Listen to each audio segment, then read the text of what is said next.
Ini saya rekam lagi. Oke, mudah-mudahan ini kelihatan. Saya akan review ininya ya. Bentar, mana dia? Ntar rekamannya akan saya taruh di sini kalau kalau butuh-butuh ya. Ada sih ya. Jadi ini soalnya kalau udah kayak gini rada susah kadang-kadang. Masuk ke YouTube, rekamannya saya taruh di sini ntar. Silakan masuk ke YouTube. Kata kuncinya adalah keamanan cyber. Oke. Channelnya keamanan cyber, silahkan diklik sini. Jadi rekaman semua taruh di sini, soalnya channel saya yang satu lagi yang Ono Center bakal di-delete sama YouTube nih. Udah kacau. Karena terlalu banyak video-video hacking, akhirnya mau di-delete sama YouTube. Kalau yang ini masih baru, video hackingnya saya kurang-kurangin kepaksa. Cuman ini rekaman kuliah akan saya taruh di keamanan cyber ini. Oke, silakan nanti Anda ini apa subscribe juga boleh, mau lihat aja juga nggak masalah sih. Cuma nanti kemungkinan ada teman-teman dari Jawa Tengah, Semarang segala macem yang akan ngasih server buat streaming video sendiri. Jadi nggak tergantung YouTube lagi mudah-mudahan. Oke, sekarang saya akan review sedikit materi kuliahnya secara cepat. Mic-nya boleh dimatiin kalau mau enak. Enggak. Oke, eh sekarang materi cepat aja ya, saya coba review. Tadi saya ulang lagi dikit. Anda punya pilihan nulis jurnal di Scopus, bahasa Inggris kalau Scopus jurnal, atau buku 200 halaman, boleh buat dapat A. Tapi jurnal dan buku akan saya bimbing, jadi saya nggak akan lepas tangan sih. Jadi kalaupun Anda nulis, saya akan bimbing. Kalau nggak berani nulis buku sama paper jurnal, silahkan kerjakan semua kuis UTS UAS dari sekarang. Oke, sarannya dikerjain dari sekarang supaya nilainya di atas 90. Itu yang dapat A tuh daerah situ sih biasanya. Cuman biasanya 85 juga dapat A. Tapi sebaiknya 90. Itu ya. Boleh berkali-kali, yang diambil adalah nilai terbaik. Materinya sebagian dalam bentuk video, sebagian dalam bentuk wiki, bisa dilihat di klik-klik yang ini. Sarannya sih kerjain ujian dulu. Kerjain ujian dulu, kalau bingung baru baca materi. Kalau baca materi baru kerjaan ujian biasanya puyeng kepala, mendingan ujian aja dulu. Oke. Nah, materi pertama harusnya tentang konsep. Jaringan itu seperti apa, TCP/IP itu apa, sejarahnya sedikit aja sih. Yang paling penting yang ini sih sebenarnya, penggunaan Wireshark. Oke, Sekelas. mudah-mudahan Anda nanti ini harusnya materi ini diberikan di kuliah jaringan komputer. Cuman jarang banget dosen jaringan yang ngajarin seperti ini, itu yang jadi masalah. Oke. Ini kuliah ini sebenarnya fokusnya lebih ke arah cyber security. Cuman cyber security kalau nggak ngerti jaringan puyeng kepala. Jadi kepaksa saya ajarin yang ini dikit. Penggunaan Wireshark. Wireshark ini agak berbahaya karena kita bisa ngelihat passwordnya orang dan sebagainya sih sebenarnya. Beres ya. Jadi yang pertama adalah konsep TCP/IP. Apa sih Yang kedua mobil-mobilnya?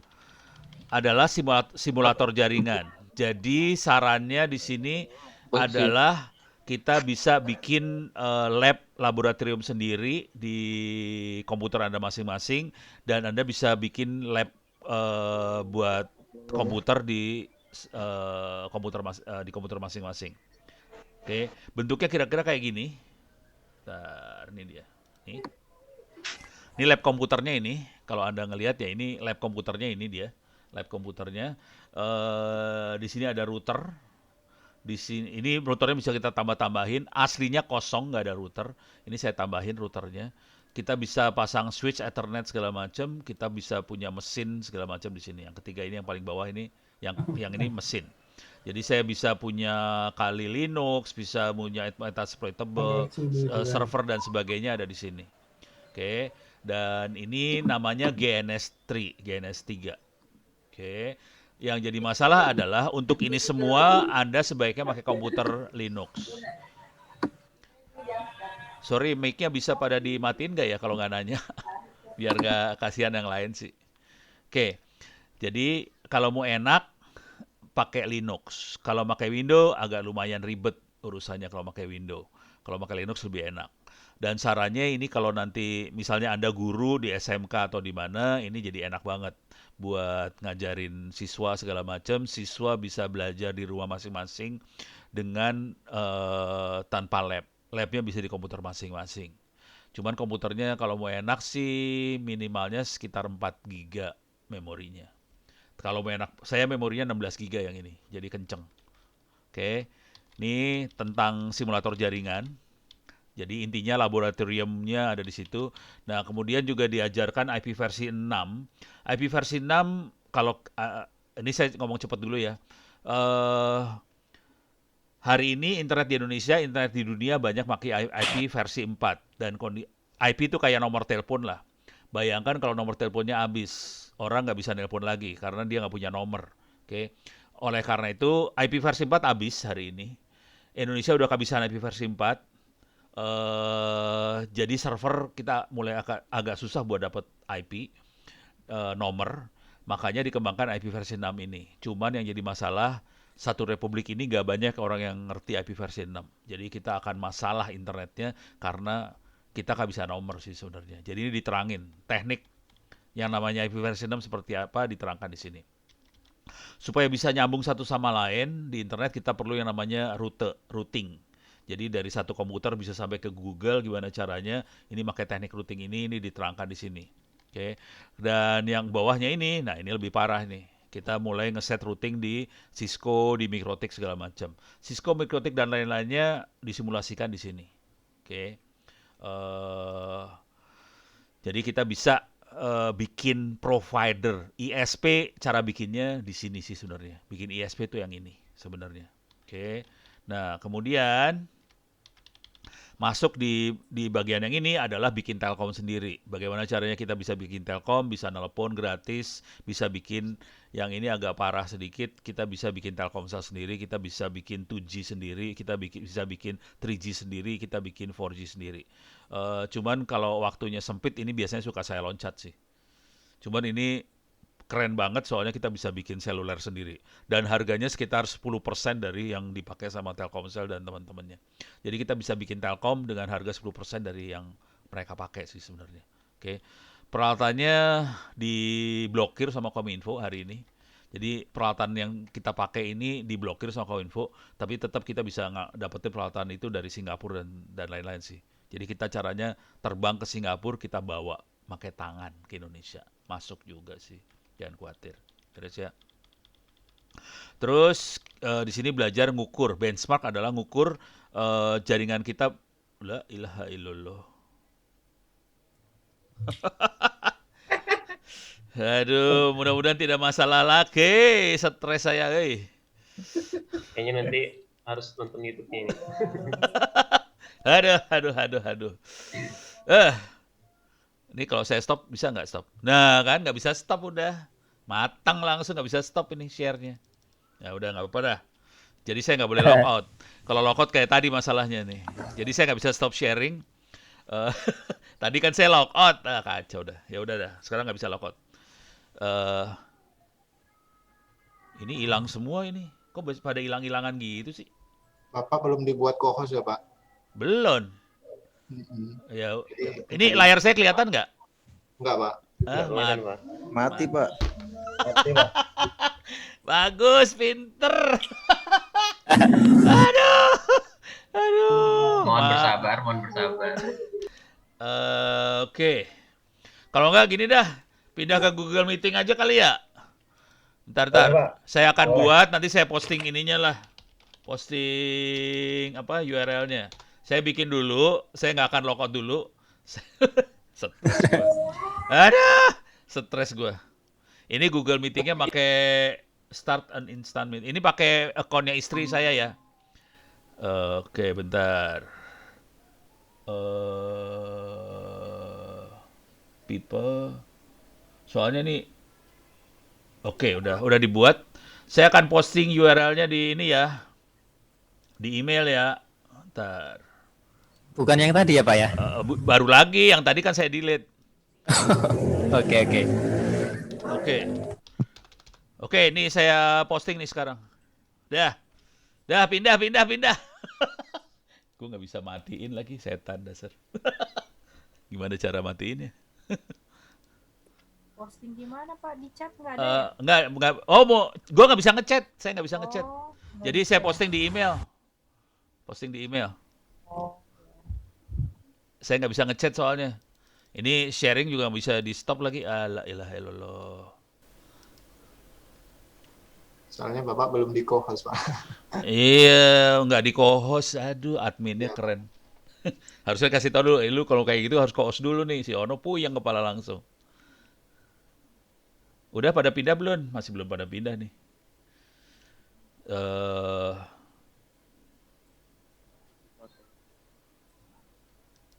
saya nggak bisa stop sharing. Belum ada masuk ke Google Meeting ya. Nah, admit all. Oke. Video nggak usah dinyalain deh, biar hemat bandwidth. Silakan videonya nggak usah dinyalain, biar hemat bandwidth aja lah. Kita mau versi minimalis aja. Admit all.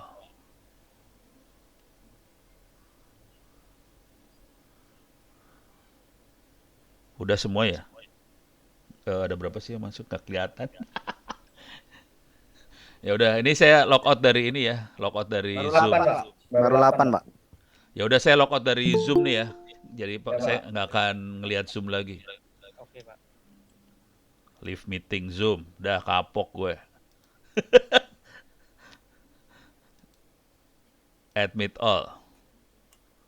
Kok saya nggak bisa ngelihat jumlahnya berapa sih? 8, Pak, ada 8. Kayaknya- 9, Pak, sekarang 9. Ya udah, kita mulai aja ya. Waduh, masih admit. Gue jadi admin gue. Ini bisa ngasih ke orang admin nggak dia? Di Google Meeting. Saya jarang pakai Google Meeting soalnya. Oke, saya akan share entire screen. Mudah-mudahan bisa share. View all, admit all.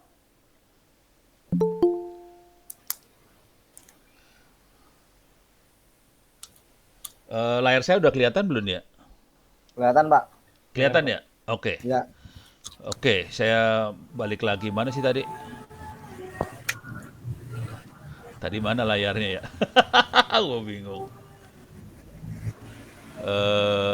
Ini udah, ini kagak, ini enggak, ini enggak, ini enggak, ini enggak, ini enggak. Dah. Oke. Network benchmarking itu buat ngukur ya. Misalnya yang sering kejadian kira-kira kayak gini. Kita bikin server. Udah gitu kita pengen tahu kemampuan server itu seberapa kuat sih. Itu diukur. Jadi ada yang teknik buat ini Google Meeting-nya mana? Ini gue harus admit semua nih. Udah ya? Nggak ada oh, ada lagi. La ilaha illallah. Masih ada lagi nggak? Masih ada lagi. Bagus. Udah. Oke, mana tadi? Saya sampai mana nih? Nih ya. Jadi yang network benchmarking kira-kira logikanya gini. Ini adalah teknik buat ngukur kemampuan si server yang kita buat. Dan kejadian fatal yang sering terjadi di Republik Indonesia adalah misalnya lagi pengumuman penerimaan siswa baru atau UNBK atau apa gitu yang sama Diknas. Seringkali kan servernya ngehang. Itu karena nggak pernah diukur. Jadi kita servernya asal-asalan udah gitu. Ya memang kalau nggak ada usernya sih admit lagi. Ganti-ganti PHD. Elah. Harusnya orang lain yang bikin Google Meeting-nya, gue tinggal masuk aja ya. Harusnya mahasiswa aja yang bikin. Salah saya. Oke. Ini layar masih, oh ya, layar masih keluar nih. Oke, jadi network benchmark admin. Jadi ini buat ngukur ya, benchmarking buat ngukur. Itu aja intinya. Beres ya. Dan ini penting banget supaya server kita nggak ngehang. Dan ini sering terjadi banget. Kita ngasih layanan. Sorry, mic-nya bisa dimatiin nggak? Biar yang lain bisa denger. Oke, sekarang yang juga lagi booming banget adalah bagian yang ini, network programming. Di sini sebetulnya yang pentingnya di sini Internet of Things. Jadi kira-kira di sini adalah bagaimana kita masang sensor, ngukur sesuatu lewat jaringan internet. Dan ini pada hari ini Internet of Things adalah teknologi yang menghasilkan duit yang ranking kedua di internet hari ini. Yang ranking pertama di jaringan itu ini nomor 2. Yang pertamanya adalah data science. Jadi kayak machine learning, AI segala macam itu ranking pertama, ini yang ranking kedua. Jadi kemampuan untuk network programming sampai bisa bikin Arduino ngomong ke server, Wemos ngomong ke server, ini ranking kedua sih. Gitu ya.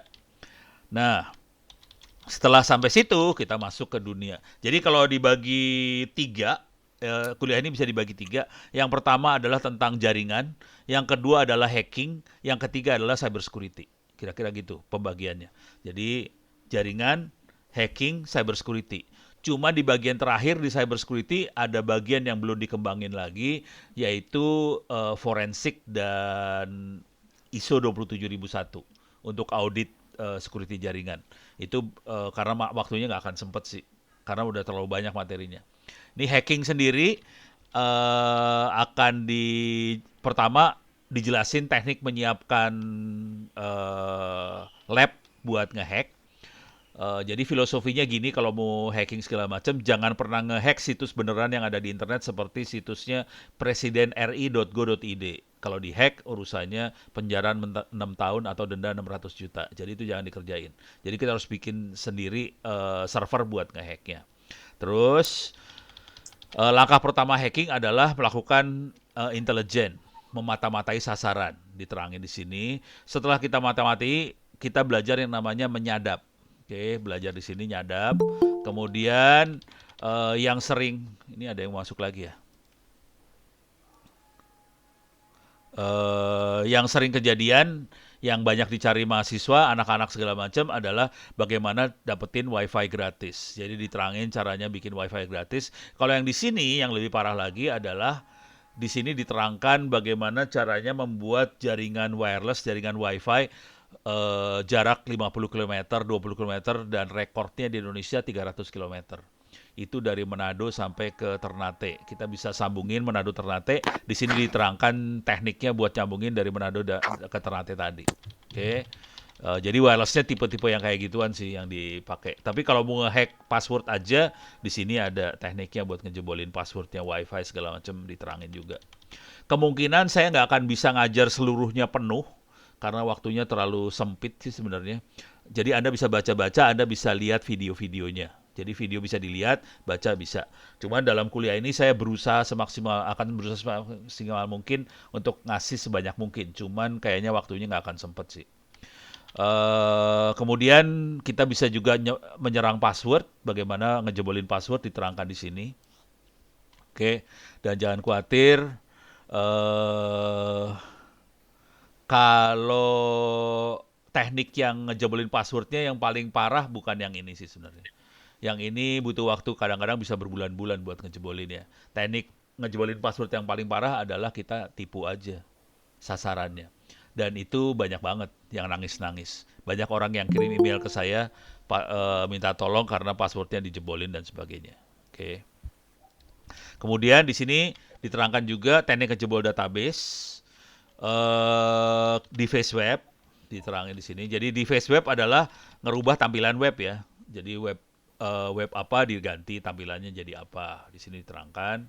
Kemudian di kantor-kantor segala macam yang banyak adalah file sharing sama printer sharing. Bagaimana ngejebolinya diterangkan di sini.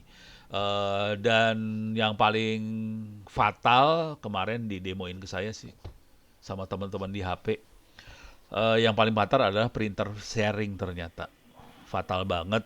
Dan kejadiannya adalah printer punya bank.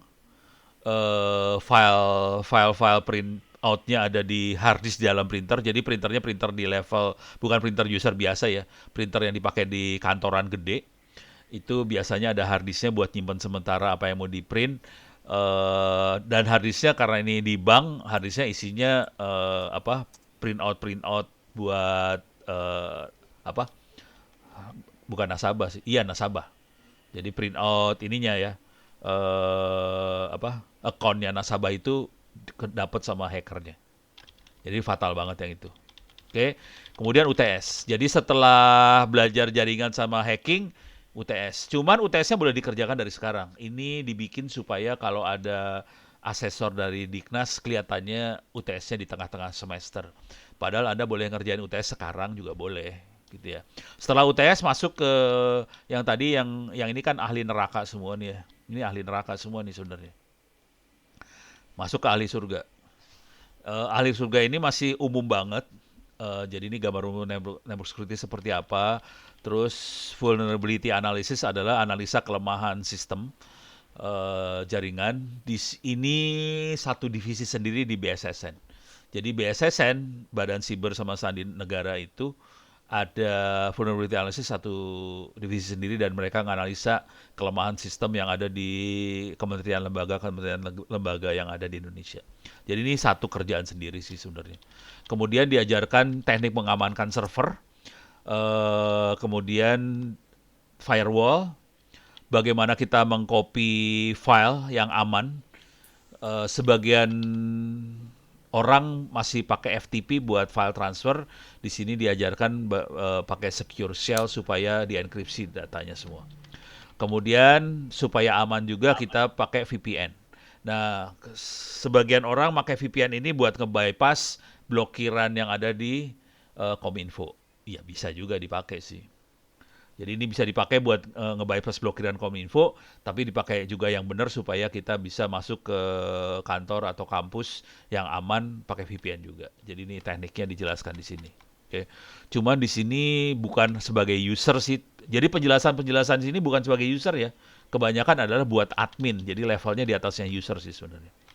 Nah, sebagian besar penjelasan security tadi adalah di layer jaringan, di layer fisik. Di layer aplikasi, di lapisan aplikasi, kita di sini diperkenalkan namanya Web Application Firewall. Firewall tapi levelnya level aplikasi, diterangkan di sini. Kemudian kalau sampai hackernya, walaupun dikasih pertahanan firewall, dikasih VPN, dikasih enkripsi segala macam, masih berhasil jebol dan dia berhasil masuk, sistem pertahanan harus tetap bisa mempertahankan sistem walaupun hackernya berhasil masuk ke dalam sistem.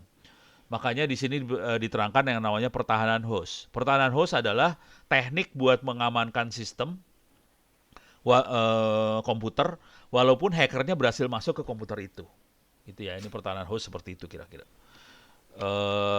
Kemudian juga diterangkan tentang bagaimana mendeteksi orang yang hacker yang masuk, itu pakai sistem namanya intrusion detection system. Kita bisa pakai Snort aplikasinya. Kemudian yang paling penting dari semua itu adalah yang makhluk yang ini sih sebenarnya. Bagaimana caranya membuat aturan Snort. Snort itu bisa dilihat sebagai kayak antivirus kalau di Windows. Jadi Windows punya yang namanya antivirus. Kalau ada virus dia bisa deteksi. Snort kira-kira cara berpikirnya kayak antivirus, tapi dia bukan buat deteksi virus. Dia dirancang buat mendeteksi serangan dari internet. Untuk bisa mendeteksi serangan dari internet dia harus punya database. Kalau di antivirus kan ada database-nya dan database-nya itu duit. Jadi kalau orang yang bikin antivirus biasanya dapat duitnya dari dia jual database virus tadi. Snort juga cara berpikirnya sama. Dia bikin software buat deteksi serangan dan serangan tadi database-nya namanya rules. Cuman di sini bedanya rules-nya kita bisa buat. Jadi saya akan ngajarin juga cara bikin rules-nya buat deteksi serangan ini. Dan ini adalah penelitian yang terdepan adanya di daerah sini. Bagaimana kita membuat rules-rules ini supaya dia bisa adaptif terhadap serangan. Jadi rules-nya sudah mulai pakai machine learning, pakai deep learning dan sebagainya, supaya kalau ada serangan yang masuknya baru, dia bisa tahu itu serangan. Padahal belum ada di rules yang itu belum ada, gitu ya. Jadi ini penelitian yang levelnya S3 sih sebenarnya. Tapi kalau ada yang berani ke S2 juga boleh juga sih, menarik gitu. Oke, ada yang masuk lagi. Oke, Kemudian diajarkan tentang enkripsi sama dekripsi segala macam, ada public key, ada private key segala macam, ini diterangkan di sini. Basic Data Security akan menerangkan tentang teknik-teknik enkripsi, ada public key, private key segala macam, dan termasuk kalau kita nge-web biasanya pakai HTTPS, ini bagian dari teknik data security semua. Oke. Dan kita perlu tahu sih makhluk yang ini.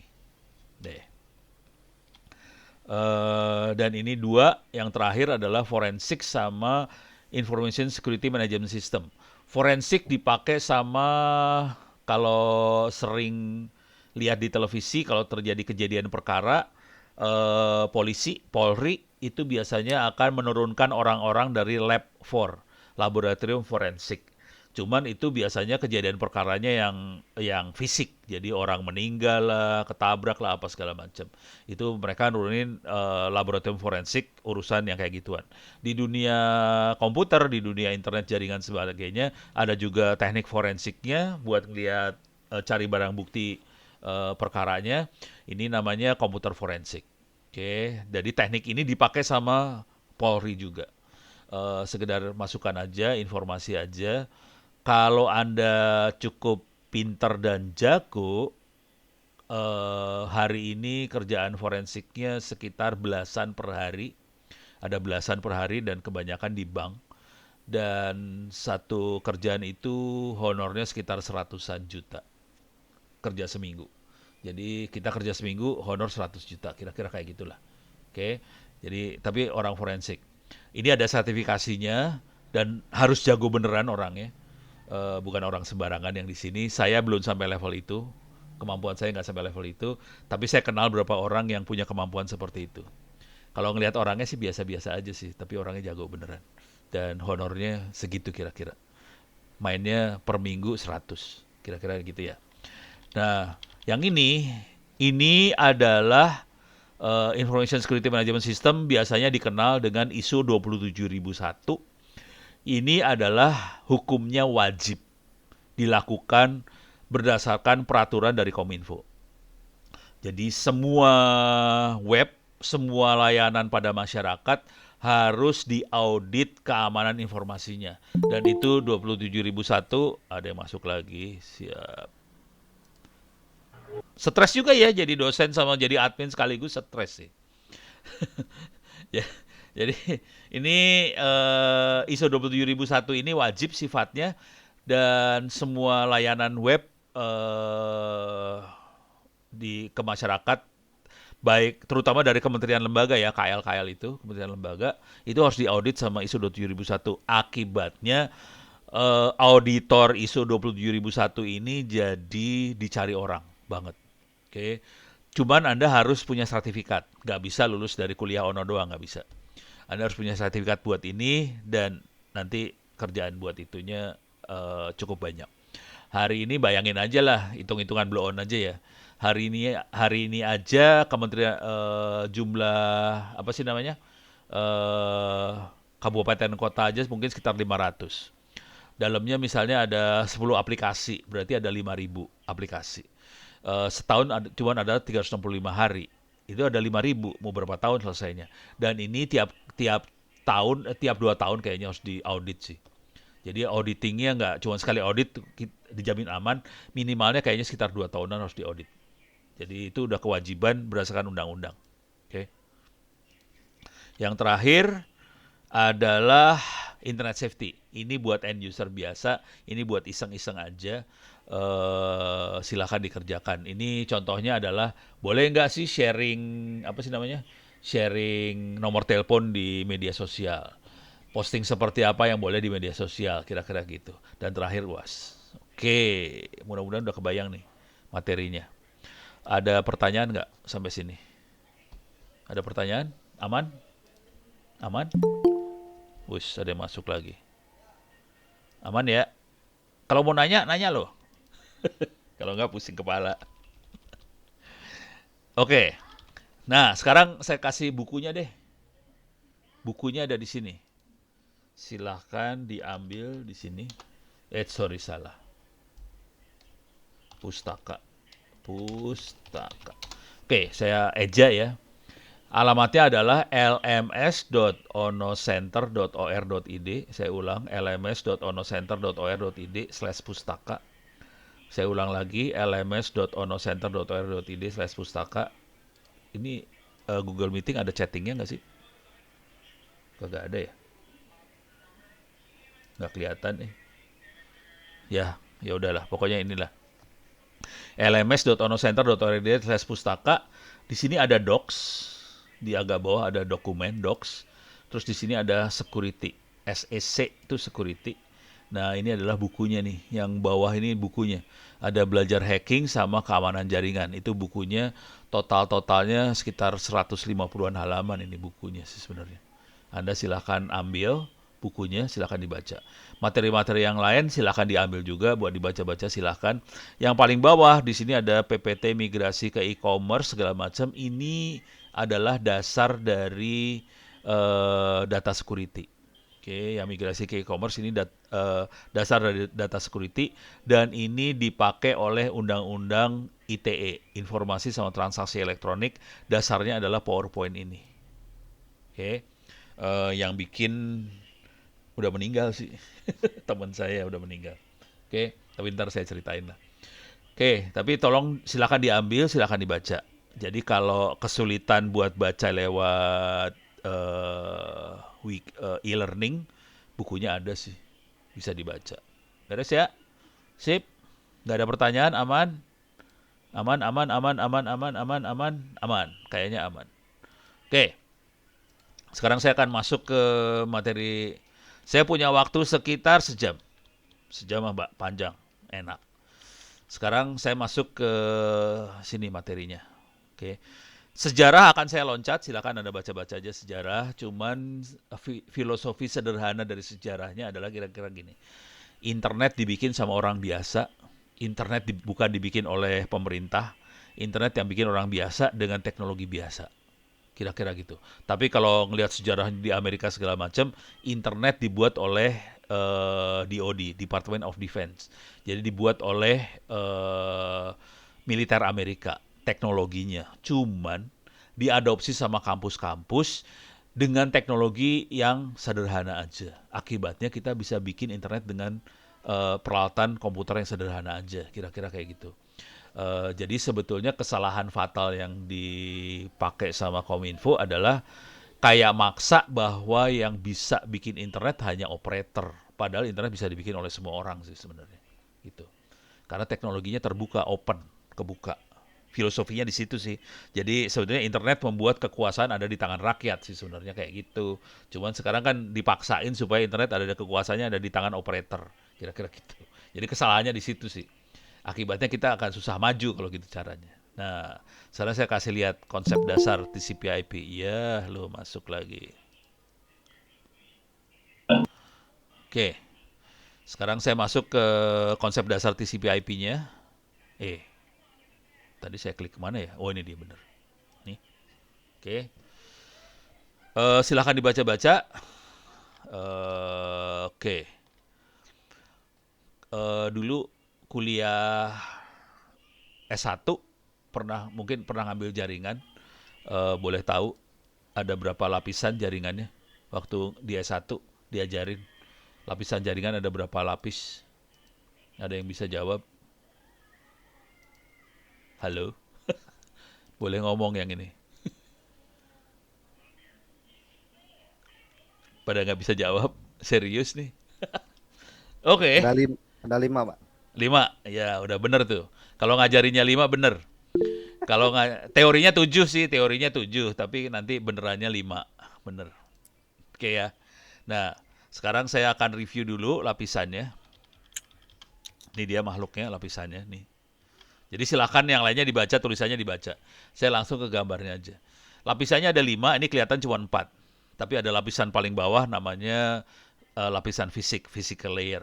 Fisik secara fisik kita pegang, secara fisik bisa kita colokin, secara fisik kita bisa colokin ke listrik, secara fisik bisa kita rusak, itu fisik. Jadi fisik adalah alat yang menyambungkan jaringan tadi. Bentuknya bisa radio, bisa kabel, bisa modem, bisa LAN card dan sebagainya, itu fisik. Oke. Di atasnya fisik ada lapisan namanya data link layer. Fungsi data link layer adalah untuk mengatur komunikasi antara hanya dua ya, dua komputer yang terhubung di jaringan fisik yang sama. Itu data link layer. Jadi bukan jaringan komputer. Data link layer hanya ngatur komunikasi dua komputer yang make saluran yang sama. Misalnya LAN sama LAN, bisa ngomong. Kalau yang satu make LAN, satu make handphone, make 3G, 4G, kagak ngomong. Karena fisiknya beda, link layernya beda. Fisiknya beda, link layernya beda. Nggak ngomong satu sama lain gitu. Jadi supaya ngomong harus fisiknya sama, data link layernya sama. Oke, beres ya. Nah, setelah data link layer ini udah ngomong satu sama lain, kita kenal yang namanya network layer. Network layer adalah protokol yang ngatur komunikasi banyak komputer. Di sini kita mengenal nomornya ada di sini. IP address, IP versi 4, versi 6 ada di sini nomornya. Oke. Cuman cara kerjanya dia kayak kartu pos. Tuh apa? Kayak kita ngirim pos. Kalau kita ingat baik-baik, kalau kita ngirim pos atau kita ngirim parcel atau lewat JNE atau lewat Tiki atau lewat pos, yang ada alamatnya cuma alamat yang pengirim sama alamat tujuan. Tidak ada informasi sama sekali di situ lewat mana. Itu persis sama dengan network layer. Isinya cuma pengirim sama tujuan aja, lewat mananya kagak ada. Jadi lewat mananya nanti diatur oleh jaringan itu sendiri. Yang namanya routing, itu lewat mananya diatur di sini. Transport layer adalah buat ngatur, jadi setelah sampai paketnya nyampe, dia bisa komunikasi bolak-balik satu sama lain. Komputer kita bisa ngomong ke Google, Google bisa ngomong ke kita. Itu diatur sama network layer. Cuman di network layer tidak ada sama sekali fasilitas atau jaminan bahwa makhluk ini akan nyampe. Jadi network layer akan berusaha semaksimal mungkin supaya bisa nyampe, tapi tidak ada jaminan buat nyampe. Seru kan? Jadi kita sebenarnya ngirim sesuatu tanpa jaminan bisa nyampe itu makhluknya. Nah, supaya dia bisa dijamin nyampe, ada yang namanya transport layer. Transport layer adalah yang ngitung. Oke, ini paket nomor 1 saya kirim. Nanti komputer sebelah sana bilang, paket nomor 1 saya terima. Oke, kalau gitu paket nomor 2 saya kirim. Paket nomor 2 diterima. Nomor 3 dikirim, 3 diterima. Itu diatur di transport layer. Jadi transport layer yang menjamin barang itu nyampe. Oke. Yang ini cuman berusaha nyari rute lewat mana yang bagus. Itu network layer. Lebih ke arah rute sih sebenarnya. Rute itu diatur dengan nomor. Jadi tiap komputer ada nomornya, dari nomor itu dia bisa ngatur rute. Oke. Kemudian transport dia menjamin nyampe. Yang terakhir setelah ada jaminan bahwa makhluk itu nyampe, baru kita bisa jalanin aplikasi di atasnya. Aplikasi bisa macam-macam, bisa kirim email lah, bisa chatting lah, bisa WhatsApp lah, bisa Zoom lah, bisa apa segala macam, tuh aplikasi semua urusannya. Jadi kira-kira cuman kayak gitu cara berpikirnya. Pertanyaannya, berapa orang di sini di Google Meeting ini yang sudah pernah lihat isinya dari 5 layer tadi? Jadi tadi saya terangkan dalam bentuk kotak ya. Ada yang pernah lihat belum dalamnya seperti apa? Dosen-dosen S1-nya dulu ngajarin nggak dalamnya seperti apa? Cuman simulasi, Pak. Simulasi kotak doang atau ada kelihatan dalamnya seperti apa? Belum kelihatan dalamnya, Pak. Oh, cuman ya, konsep doang ya. Oke. Iya, Pak, benar, Pak. Oke, sekarang saya akan kasih lihat makhluk dalamnya. Oke. Jadi kebanyakan dosen mana sih tadi? Nih dia. Oke. Sebagian besar dosen cuman nerangin kotak-kotak. Ini yang namanya physical layer, ini link layer, network layer, transport layer segala macam. Itu kebanyakan dosen lah. 99,99% dosen Republik Indonesia, dosen jaringan Republik Indonesia akan ngajarinnya kotak. Ya sah-sah aja sih sebenarnya, nggak masalah. Cuman agak susah buat ngerti bener dalamnya kalau cuma kotak doang. Oke. Nah, kalau saya biasanya ngajarinnya saya kasih lihat dalamnya. Cuman ini levelnya lebih berat. Oke. Nah, untuk itu kita belajar yang namanya ini nih di sini. Di sini nih. Nah, ini dia makhluknya. Wireshark. Wireshark itu dipakai buat menyadap. Biasanya kalau kita melakukan serangan, kita bisa nyadap. Ini dilakukan oleh Wireshark nyadapnya. Cuman nyadap itu juga kita jadi bisa lihat lapisan-lapisan jaringan itu bisa kelihatan dan kita bisa belajar jaringan itu kalau lagi kerja seperti apa sih gitu. Jadi kita bisa belajar dengan cara menyadap. Wireshark bisa Anda ambil di sini. Masuk ke Google, Wireshark. Oke. Nih. Masuk ke download, bisa di-download. Oke. Ada yang buat Windows, ada yang buat Mac OS, ada yang buat Linux segala macam ada. Wireshark asal muasalnya dari Linux sih. Asal muasalnya. Jadi sebagian besar yang hal-hal seperti ini, sebagian besar datangnya dari Linux, kemudian di-porting ke Windows. Karena banyak yang pakai Windows, yang butuh ya udah di-porting. Oke. Cuman kalau Anda mau lebih enak, ambilnya di Kali Linux. Silahkan install Kali Linux aja di komputer masing-masing besok-besok. Ini bisa di-download. Ini lumayan gede sih, sekitar 3 giga. 34 giga. Nah ini 34 giga ini bisa di-download dan installnya saya butuh waktu sekitar 4 jam. Installnya horor. Oke. Jadi ini sekitar 34 giga ini bisa di-install. Oke, bisa dijalanin. Kalau ini lebih enak karena di sini tool-tool aplikasi yang buat attack, nyerang segala macam udah siap, tinggal pakai. Beres ya. Deh. Ini udah, sekarang saya akan kasih lihat. Cuman untuk ngelihatnya saya akan loncat sih sebenarnya. Ini. Jadi konsep TCP/IP cuma seperti itu aja konsepnya. Oh, lupa. Tapi ntar lah. Secara umum cuma itu aja. Kita akan masuk ke simulator jaringan untuk ngasih lihat yang namanya Wireshark tadi. Simulatornya namanya ini GNS3. Oke. Dan GNS3 ini akan ngomong ke VirtualBox. Oke, saya jalanin VirtualBox. Ini VirtualBox. Jadi komputer-komputer yang kita butuhkan saya install di VirtualBox. GNS3 fungsinya untuk nyambungin antar komputer. Oke. Beres ya. Jadi VirtualBox adalah aplikasi supaya komputer bisa jalan secara virtual di komputer saya. Jadi komputer saya akan jalanin banyak komputer. Jadi komputer saya bukan cuma satu, saya punya banyak komputer dan satu sama lain disambungkan lewat VirtualBox. Semuanya ini free, gratis, bisa diambil di internet. Jadi Anda bisa masuk ke sini VirtualBox, bisa diambil free, download free. Juga GNS3 itu free. GNS3 itu free, bisa download, free download. Jadi GNS3-nya bisa download. Jadi semua yang saya omongin ini semuanya nggak usah bayar. Semuanya free, bayarnya pakai doa. Doanya kira-kira semoga yang bikin amal ibadahnya diterima dan dilipat gandakan, kira-kira kayak gitu. Jadi tolong pakai software, biasakan pakai software-software yang seperti ini. Kalau Anda perhatiin juga sistem operasi yang saya pakai, ini juga Linux. Jadi free. Jadi nggak pakai Windows. Dan ini lebih enak sih, jujur. Kalau udah mainan kayak ginian lebih enak pakai Linux daripada pakai Windows. Beres ya. Oke. Sekarang sekarang saya akan ngasih lihat ini mesin-mesin ini harus ditambahin sih. Jadi awalnya kosong nggak ada semua. Harus ditambahin.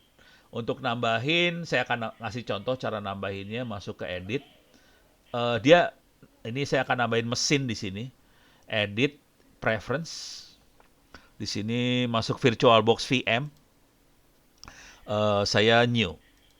Dia langsung ngelihat ke VirtualBox. Ada mesin apa lagi yang baru di VirtualBox saya yang bisa saya tambahin. Ini ada banyak banget di VirtualBox. Banyak. Ini VirtualBox yang normal banyak banget. Saya ambil sembarangan aja ya. Server 20041 percobaan. Jadi kalau saya percobaan segala macam, saya biasanya akan nyoba di VirtualBox dan saya akan masukin ke sini. Ini mesin baru. Ini harus saya edit dikit.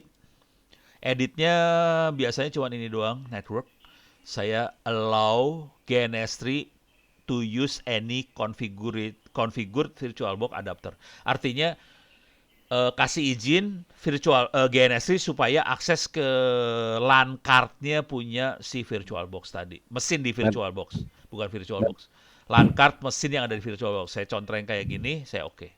Dah, cuma gitu doang sih yang diperlu kerjain. Oke. Sekarang saya akan bikin mesin di sini. Saya butuh cloud, sambungan ke internet. Oke. Ini nyambung ke internet beneran, jangan khawatir. Ini kita cuman tarik aja, dia nyambung ke internet beneran loh. Jadi dia nyambung lewat komputer saya, lewat LAN-nya saya, nyambung ke internet beneran, cloud. Sekarang saya akan masukin Kali Linux. Ini ada Kali Linux kosong. Nih, Kali Linux adalah aplikasi buat ngehack ya. Nih, ini sorry virtual. Mana tadi?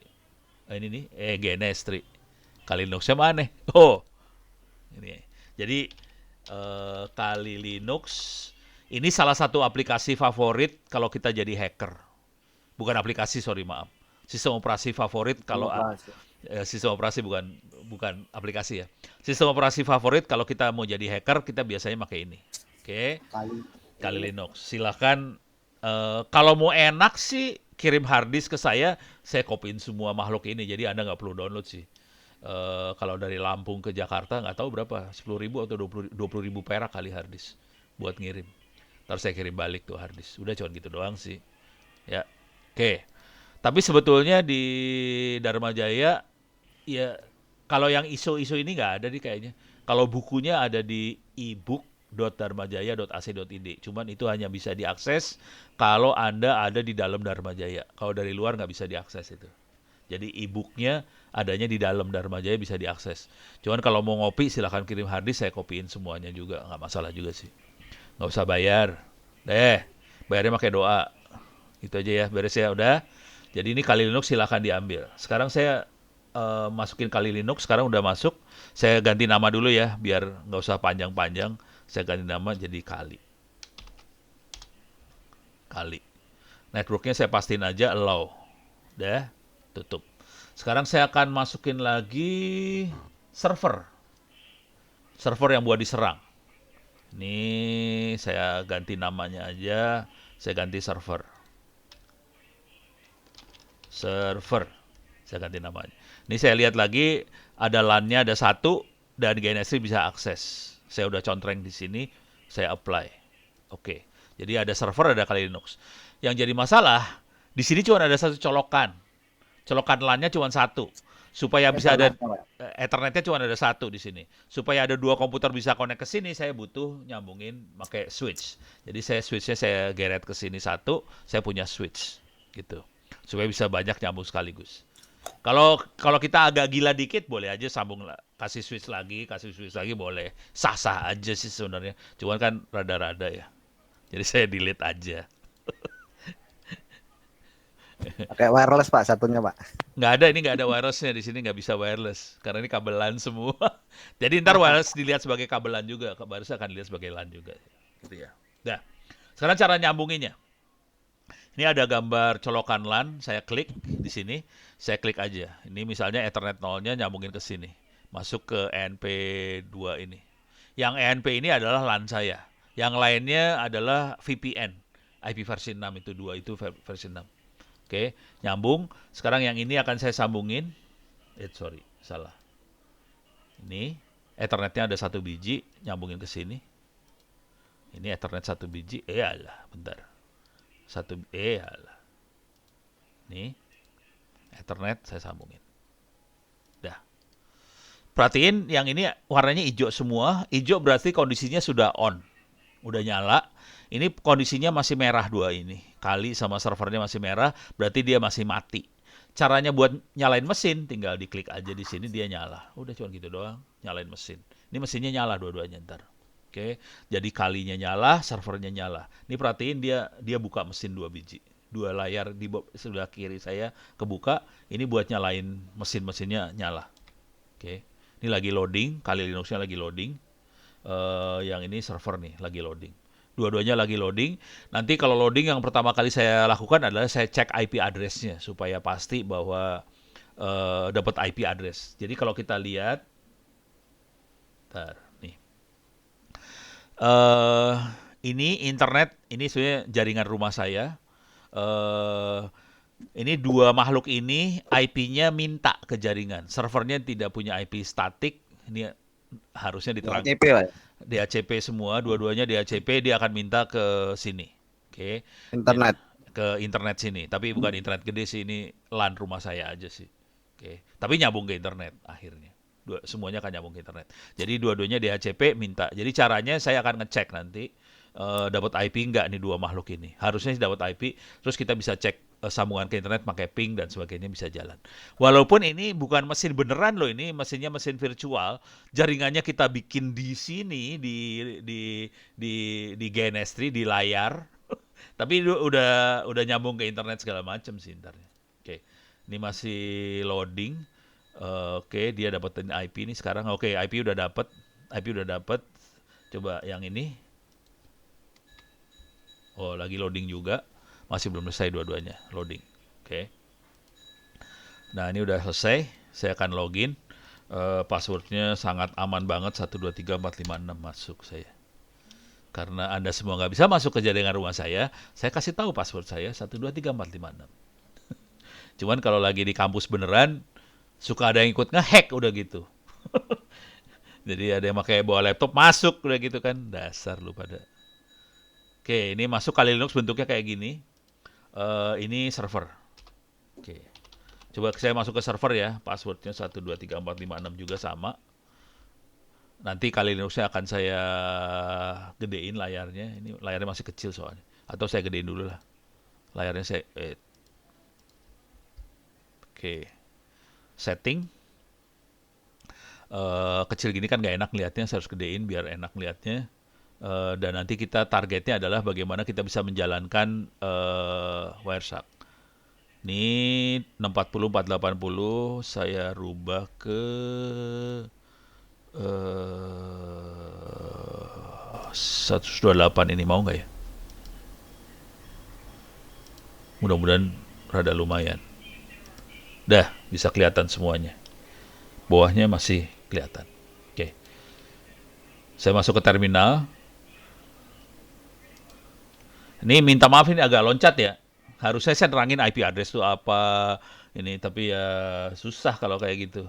Nanti saya mundur, jadi saya kasih lihat IP address, nanti saya akan mundur nerangin, kepaksa. Harusnya IP address diterangkan di S1, cuman kalau belum ngerti, ya kepaksa diterangin ulang. Nah, ini saya masuk ke terminal, ini kalau diperhatiin dua-duanya sama. Ini terminal punya Kali Linux, ini terminal punya server, ini terminal punya saya. Ini terminal saya langsung. Jadi ada 3 komputer. Ini komputer yang saya pakai, clear layar. Oke.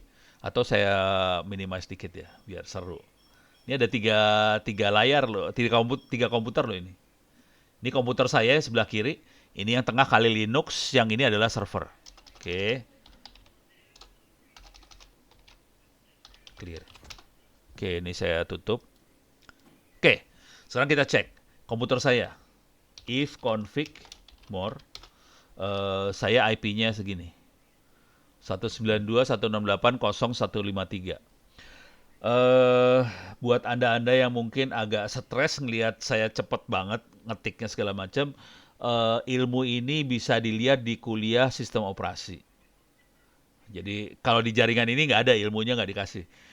Anda bisa lihat ilmu itu di kuliah sistem operasi. Itu free sifatnya, kuliah sistem operasi. Jadi kalau masuk ke Dharma Jaya, cari kuliah sistem operasi, ada yang free. Itu Ono yang bikin, dan Anda bisa baca-baca. Kalau mau baca-baca silahkan di situ. Soalnya saya frustasi, dosen lain nggak pada ngajar kayak gini-ginian, kadang-kadang nggak diajarin, jadi saya yang stres akhirnya. Ya udah saya kasih aja kuliah free situ, nggak ada di SP, nggak usah bayar SPP, Anda bisa akses, bisa belajar teknik-teknik seperti ini. Jadi perintahnya buat ini semua cuman if config di ini terus more dapat. Oke, sekarang yang ini. Nah, ini saya biar tiga kelihatan sekaligus ya. If config more, ini IP-nya 175, beda ya. Ini 153, ini komputer yang saya pakai. Yang ini 175, Kali Linuxnya sekarang servernya dapat IP berapa? If config more 161. Jadi tiga-tiganya beda IP address. Oke. Sekarang coba kita lihat dari sini ping 0 berapa tadi? 161. Bisa ngeping? 153 Pak. Nah, suka seru nih urusannya. 153 seru nih. Nggak bisa. 153 nggak bisa. Cuman ke coba kalau kita lihat netstat minus NR ini gateway-nya 222 ya. Gateway-nya 222. Coba kita lihat yang ini netstat minus NR. Gateway-nya 222 sama. Yang ini netstat minus NR, gateway-nya sama 2222. Coba kita ping ke 222 bisa. Bisa dia. Jadi dia bisa ngeping ke luar, tapi ke komputer sendiri nggak bisa dia. Saya punya server di rumah 07 server bisa, 09 server saya lagi. Jadi kebetulan di rumah ini ada 2 server, 07 sama 09. Server itu buat nyimpan perpustakaan saya ada di situ, bisa diping. Cuman komputer tempat dia berada nggak bisa diping. Itu aja yang jadi masalah sih. Tapi kalau yang lain bisa. Coba kalau kita masuk ke Google bisa clear layar, ping, www.google.com bisa juga sih, bisa. Nyambung ke Google, nyambung nggak masalah. Masuk ke Dharma Jaya juga bisa sih. Jadi yang nggak bisa cuma ke diri sendiri doang. Jadi ke Dharma Jaya, kemana bisa semua nggak masalah. Oke, clear layar. Oke, coba yang ini, ping, www.dharmajaya.acid. Bisa juga sama. Jadi bisa keluar. Yang bisa cuma ke diri sendiri aja. Jadi ke komputer tempat dia berada nggak bisa. Jadi algoritmanya kayaknya rada-rada algoritma di ininya ya, di sini nih. Nah, di sininya nih yang masalah. Nggak bisa ping ke diri sendiri. Tapi yang ini bisa. Nah, yang akan saya demokan adalah ini tadi. Ini, dan kita pengen ngeliat transport layer tadi kita pengen lihat. Oke, layer-layer tadi pengen lihat. Oke, sekarang saya akan kasih lihat. Mungkin saya akan review sedikit yang namanya Kali Linux ya. Ini harusnya di pelajaran hacking, cuman karena udah muncul ya udah saya kasih lihat aja. Buat Anda-Anda yang pertama kali, ini aplikasi buat masuk neraka sih sebenarnya, cuman ya diajarin lah supaya Anda tahu yang namanya neraka seperti apa, supaya tahu mau masuk surga caranya gimana. Dan jangan khawatir, ilmu ini dicari banget sama teman-teman di angkatan, teman-teman di Kemhan, nyari ilmu ini semua sih. Oke, secara umum ini ada nomornya. Oh, sorry. Biasanya di komputer biasa, aplikasi yang normal kan aplikasinya normal ya. Ada Office, ada buat dengerin lagu lah, ada browser dan sebagainya. Kalau yang ini aplikasinya udah kacau nih. Ini dibuat sesuai dengan tahapan serangan sebenarnya kira-kira kayak gitu. Yang tahap pertama adalah information gathering atau mata-mata. Kedua, analisa kelemahan sistem. Di sini yang lebih dalam lagi analisa kelemahan web. Kalau sistemnya pakai web, ini analisa webnya. Kalau sistemnya database, dia analisa database. Jadi pertama dimata-matain, kedua dianalisa kelemahannya. 1, 2, 3 sampai 4. Jadi yang nomor 1 mata-mata, 2, 3, 4 kelemahan, yang 5 serang, 6 serang. Yang 5 adalah serang password, yang ini adalah serang wireless. Wireless juga parah di sini sebenarnya wirelessnya. Dia bisa WiFi dihajar, Bluetooth dihajar. Kemudian ini reverse engineering, kalau kita ada aplikasi, kita pengen dapetin source code-nya dibalikin dari aplikasi jadi source code. Biasanya kan source code jadi aplikasi, ini dibalik. Kalau kita punya aplikasi jadi source code. Kalau kita berhasil masuk ke target sasaran, kita exploit. Exploit itu bisa macam-macam sih, bisa ceritanya panjang lah. Termasuk salah satunya adalah kalau kita pengen bikin Trojan. Misalnya kita pengen kejadian benernya sih kira-kira gini lah. Kira-kira kalau kita punya pacar, terus tapi ini udah pada kawin semua ya, bukan pacar ya. Kita punya istri atau suami. Nah, kita bisa pasang Trojan itu di HP suami atau istri. Akhirnya kita bisa ngelihat SMS yang diterima di HP itu bisa kelihatan semua. Pakai yang ini nih makhluknya nih, Metasploit ini. Oke. Ini adalah tambahan kalau kita pengen nyadap, dan kita hari ini saya akan ngasih lihat teknik nyadapnya pakai Wireshark. Oke, di sini ada nah itu ada Wiresharknya. Kita akan pakai Wireshark. Yang paling parah waktu nyadap adalah yang ini nih, MITM proxy, itu parah. Kalau pertanyaannya deh, pertanyaan dulu. Kalau kita nge-web pakai HTTPS, bisa disadap nggak kira-kira? Kalau kita pakai HTTPS, bisa disadap atau tidak? Halo? Agak sulit, Pak. Agak susah ya. Jadi HTTPS harusnya semuanya dienkripsi, harusnya aman. Teorinya Iya. kan kayak gitu ya. Jadi HTTPS kan adalah HTTP secure, aman, Ada nggak secure bisa ya. nggak bisa dihajar. Nah, pakai yang ini, makhluk yang ini nih, MITM proxy, HTTPS-nya kebuka. Jadi bahaya banget nih. Jadi kalau udah ngerti ilmu yang ini, hidup lebih hati-hati sih sebenarnya.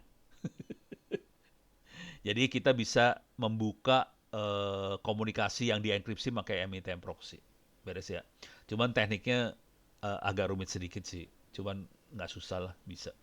Nah, 10, 11, 12 itu ini yang ahli surganya ada di sini sih sebenarnya. Sorry, 10 masih ahli neraka. Lebih parah kalau 10. 10 kira-kira gini lah kalau 10. Salah satu yang paling kurang ajar dari nomor 10 ini adalah kalau servernya udah diambil alih, kita berhasil ngejebolin server, kita bisa pasangin pintu kita bisa masuk dari belakang tanpa yang punya server atau punya mesin tahu bahwa kita masuk. Jadi fungsinya nomor 10 adalah buat bikin pintu belakang, kira-kira kayak gitu. Nah, yang ini forensik yang tadi buat cari barang bukti buat dipakai di pengadilan. Itu salah satu aplikasi yang favoritnya namanya Autopsy. Autopsy itu yang paling atas, yang gambarnya gambar anjing itu. Nah, itu. Dan yang satu lagi yang penting juga adalah kita harus bisa bikin ini, apa sih namanya? Laporan. Karena yang minta kita kan butuh laporan ya, kita bikin laporan, dan toolnya udah disiapin sih buat laporan segala macam, udah enak. Jujur dari segini banyak serangan, yang paling banyak dipakai adalah yang paling bawah sih sebenarnya, social engineering. Serangan yang paling bawah itu paling banyak dipakai. Atau saya kasih lihat lah komplainnya orang-orang ya. Saya masuk ke YouTube saya dulu. Saya masuk channel saya yang bakal di-delete sama YouTube. Ini channel ini namanya Ono Center. Subscribernya 146.000. Ada 2.167 video dan akan di-delete sama YouTube, jangan khawatir. Parah. Kenapa di-delete? Sorry. Kenapa di-delete sama YouTube? Karena mana dia? Sorry, saya harus switch dulu. Switch ke sini, Ono Center dulu. Oke. Oke. Kenapa di-delete sama YouTube? Karena terlalu banyak. Nih saya kasih lihat lah. Ini masuk ke playlist. Di sini ada teknik jaringan, ada sekitar 500 video tentang teknik jaringan. Di sini ada tentang cyber security 200 video.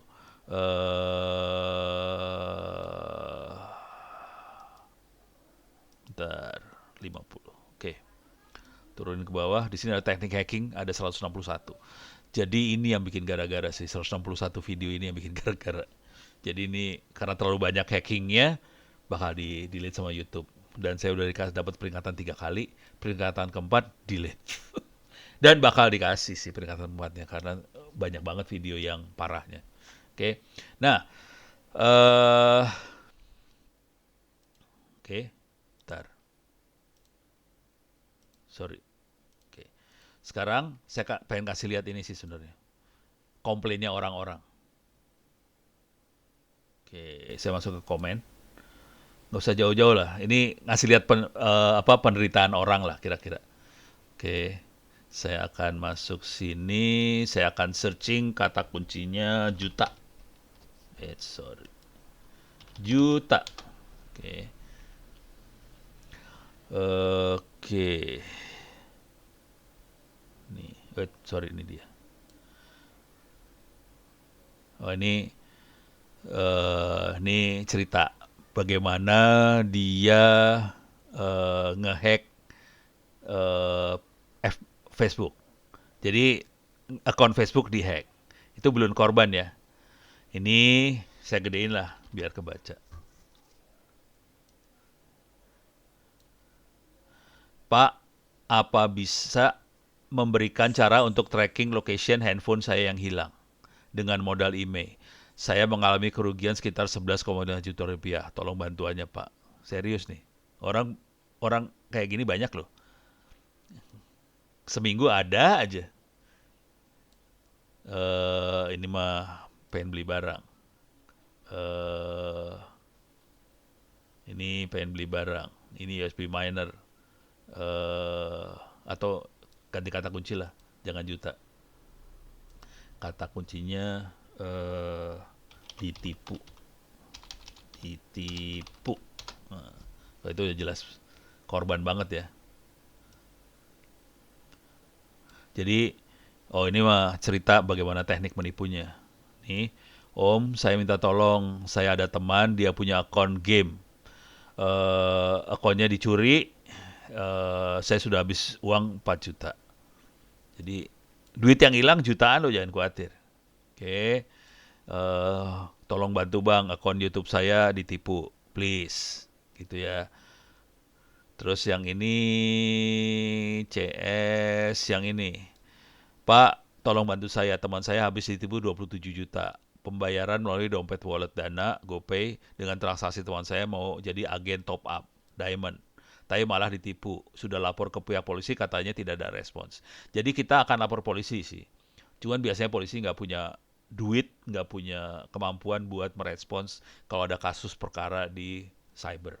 Jadi ini banyak banget, jangan khawatir. Ada lagi nggak di bawah? Nih, saya pernah ditipu lewat telepon, minta kode verifikasi habis 700.000. Jangan khawatir. Kayak dihipnotis gitu sih. Ini ada lagi nggak? Banyak sih. Banyak banget. Sebagian udah saya delete-deletein. Jadi kasusnya akan banyak banget dan ini harus diajarin ke orang. Makanya saya harus nerangin teknik serangan seperti apa supaya kita tahu bagaimana teknik bertahan. Jadi ibaratnya polisi lah. Kalau mau polisi harus, kalau mau jadi polisi yang jagoan, harus tahu bagaimana cara maling itu kerja. Kepaksa kayak gitu teknik belajarnya. Jadi kepaksa saya harus ngajarin teknik malingnya untuk bisa ngajarin cyber security. Cuman yang jadi masalah, pada saat saya ngajarin teknik malingnya, videonya akan di-delete sama YouTube. Dan ini akan jadi channel ini akan di-delete sama YouTube sih, jangan khawatir. Parah. Jadi kalau Anda pengen copy, video-videonya ada di hard disk, bisa di-copy semua sih sebenarnya. Karena videonya saya backup semua sih, nggak masalah. Oke, beres ya. Nah, sekarang saya akan melakukan penyadapan. Oke, masuk ke sini. Sekarang saya akan jalannya dari sini dulu lah biar kelihatan rada ini. Masuk ke aplikasi sniffing Wireshark. Oke, passwordnya 1234566 enter. Password ini di set waktu kita nginstalasi Kali Linux ya. Jadi waktu nginstalasi Kali Linux kita set passwordnya. Kelihatan di sini ada, mudah-mudahan bisa digedein nggak? Nggak bisa. Mudah-mudahan masih kelihatan di layar. Di sini ada aktivitas, kelihatan ada aktivitas naik turun paketnya. Dan ini yang aktivitasnya lewat Ethernet 0. Oke, lewat Ethernet 0 kelihatan ada aktivitas. Yang saya akan kerjakan, buat kita pemula, kita cuman butuh ini aja sih. Analyze sama, capture sama analyze. Buat pemula cuma butuh dua menu ini aja, capture sama analyze. Dan kita bisa analisa dari situ. Capture, saya akan start. Oke, dia mencatat paket-paket yang lewatnya dicatat. Oke, nih kelihatan paket yang lewat. Saya bisa ngelihat masing-masing paket bisa kelihatan di sini. Saya klik-klik sembarangan aja dulu ya. Saya klik sembarangan. Oke, sekarang bisa digedein nggak sih ini? Oh bisa. Oke. Biar Anda ngelihatnya lebih enak dikit. Ini. Oke, ini ada jaraknya biar kelihatan. Oke, Oke, sekarang saya akan stop, capture-nya akan stop. Oke, stop supaya nggak gerak lagi. Saya akan klik sembarangan ya, klik sembarangan nih ya. Saya klik yang ini, klik. Oke, pertanyaannya, silakan dijawab. Pertanyaannya, tadi kan teorinya arsitektur TCP/IP itu ada 5 lapis, fisik, data link, network, transport, aplikasi. Diulang, fisik, data link, transport, fisik, data link, network, transport, aplikasi. Ada 5 layer. Pertanyaannya, paket yang saya klik ini ada berapa lapis? Bisa dijawab nggak? Ada berapa lapis? Ini saya ngeklik paket tuh. Satu paket saya klik loh. Lapisannya ada berapa? Halo? Stres loh. Coba balik lagi. Mana ini? Oke, ada yang bisa jawab berapa lapis? Kelihatan nggak lapisannya? Stres ya? Dosen jaringannya dulu nggak ngajar nih, pasti ketahuan banget. Oke, ini lapisannya ada 3. Oke, jadi teorinya tadi 5 loh. Teorinya 5, tapi cuma 3 ini lapisannya. Ini 1. Ini paling bawahnya ini, fisiknya yang ini nih, fisik nih. Ini fisik. Ini data link. Ini network. Jadi 3 doang. Kalau yang ini, 5 nih dia. Fisik, data link, network, transport, aplikasi. Tapi aplikasinya berupa data.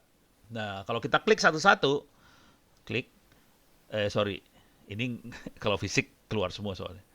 Nah ini, itu yang di bawah, itu adalah yang warna biru, itu adalah protokol data linknya. Perhatiin yang FF, D050 segala macam, itu dalam bentuk heksadesimal. Oke, jadi protokol data linknya ada di situ sih sebenarnya. Nah, networknya ada di sini nih, di sampingnya. 4500 tuh network, coba saya klik nih, langsung 4500 sampai FF di ujung. Nah, kalau kita pengen lihat protokol yang lainnya, transportnya ada di sini, klik. Nah, ini transport, dan ini data sisanya. Gitu, beres ya. Coba saya klik lagi sembarangan nih, HTTP, search HTTP. SSDP, Simple Service Discovery Protocol, punyanya router nih sih sebenarnya. Oke. Nah, ini lagi, di sini adalah network, di sini adalah transport, di sini adalah data link. Network. Ini data link, network, transport, ini aplikasi. Jadi aplikasinya adalah SSDP. Oke, mulai kelihatan ya. Nah, yang cantik dari makhluk ini adalah kita bisa buka nih. Kalau kita klik di sebelah kiri, langsung kita lihat dalamnya. Perhatiin, di sebuah protokol selalu ada source-nya dari mana, destination-nya kemana. Sumber tujuan. Oke, ini di data link. Data linknya kayak gini. Source-nya apa ini? MAC address. Destination-nya apa? MAC address. Jadi MAC address dipakainya di data link. Beres ya. Kemudian di sini ada Internet Protocol versi 4, bukan versi 6. Pakainya versi 4, kalau kita turunin ke bawah dikit. Ini ada yang masuk lagi. Sorry. Buset. Udah tinggal berapa menit lagi. Dari mana tadi? Nah. Jadi kita pakai protokol versi 4. Oke. Kita bisa lihat lagi di sini ada source destination. Ini source destination. Biasanya IP address adalah 192.168 segala macam. Kalau kita lihat warna biru yang ada di bawah, sebenarnya 192.168.0.159 ditulisnya C0A8009F. Itu adalah dalam bentuk heksadesimal. 239.255.255.250 kita klik, itu adalah EF, FF, FF, FA. Gitu. Jadi sebetulnya IP address itu bentuknya 1010. Makanya kalau Anda ngerjain quiz-quiz dan ujian yang ada di kuliah cyber security ini, pasti pertanyaan pertamanya nanti adalah aljabar biner. Kenapa kayak gitu? Karena Anda berhadapan dengan aljabar biner terus sih sebenarnya. Kalau kita coding beneran, bentuknya aljabar biner di dalamnya. gitu ya. Makanya di kuliah saya pertanyaan pertama aljabar biner supaya khatam aljabar binernya. Jadi ada source, ada destination. Perhatian ada source destination juga di data link. Sekarang kalau kita lihat transport sama juga. Ini transport ini kita tutup dulu ya. Sorry. Kita tutup dulu. Ini saya tutup dulu. Oke. Sekarang saya akan buka. Ini sama juga ada source, ada destination. Jadi di semua protokol selalu ciri khasnya ada source, destination. Dan ini kita bisa baca di summary-nya di sini. Source-nya dari mana, destination kemana. Source-nya dari mana, destination kemana. Source-nya dari mana, destination kemana. Dan baru masuk ke protokol ininya, discovery-nya, SSDP-nya ini. Oke. Jadi kira-kira kayak gitu. Sekarang saya akan ngasih lihat yang lebih ekstrim lagi. Ini beres ya. Jadi kira-kira kita bisa belajarnya kayak gitu. Protokolnya kelihatan. Ini ada 5 protokol. Coba kita lihat yang ini. Ini ada 5 lagi. Yang ini ada 3 lagi. Ada yang aneh nggak? Di sini. Ini kebetulan belum jalanin macam-macam. Jadi masih 5-3. Tapi kalau kita udah sering kali ngelihat jaringan, nanti bisa ada yang 3, ada yang 4, ada yang 5, ada yang 6, ada yang 7, ada yang 8, ada yang 9. Lapisannya bisa banyak banget. Suka-suka yang coding, suka-suka yang program. Oke. Sekarang saya akan ngasih lihat bagaimana tekniknya nyadap. Bentar. Capture, start lagi. Continue without saving. Saya akan jalanin. Oke, dia sekarang sedang nyadap lagi. Oke. Sekarang saya akan masuk ke terminal. Ini dia terminal. Biarin dia nyadap, saya masuk ke terminal. Clear layar. Bentar, saya lupa. IP address servernya berapa tadi? Servernya IP addressnya berapa? Clear layar, if config, more. 161 ya. Oke. Saya akan telnet ke 192.168.0161.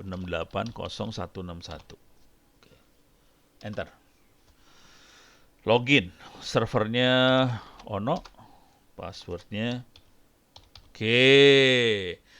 Ada yang tahu passwordnya apa? Tadi udah pada tahu sih. 123.456 ya. Tapi kan nggak kelihatan ya. Jadi biasanya kita akan ngerasa itu aman. Karena nggak kelihatan. Enter. Oke.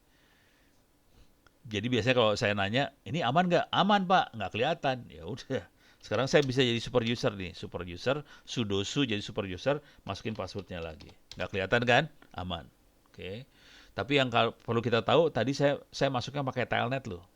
Telnet adalah komunikasi antara dua komputer yang tidak dienkripsi sama sekali. Konsekuensinya bisa disadap. Jadi saya masuk ke pakai telnet, bisa disadap. Oke.